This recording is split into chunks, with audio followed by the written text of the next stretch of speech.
Here's the situation.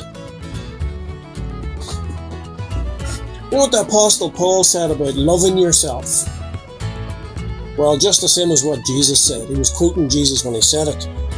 In Galatians 5:14 it says, the entire law is summed up in a single command.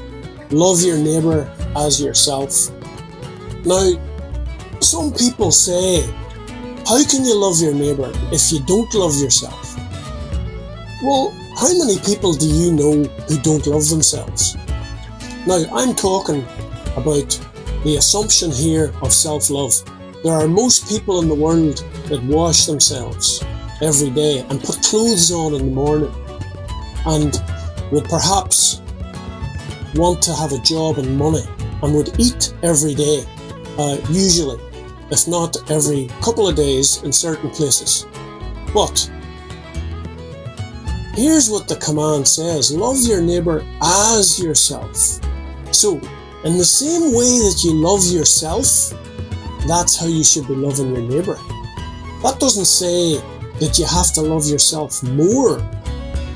What it says is, the expectation is that however you are already loving yourself, that you would love other people the same way. That's a basic. Most people are loving themselves in some way. There might be some people maybe in some locked up in rooms somewhere that have maybe some problems going on in their mind and they have not got this capacity. But I'm talking about most people here, the vast majority of people. Come on now. The situation is that everybody loves themselves to some degree, and that is the degree that they are expected to love other people. That's what the command says.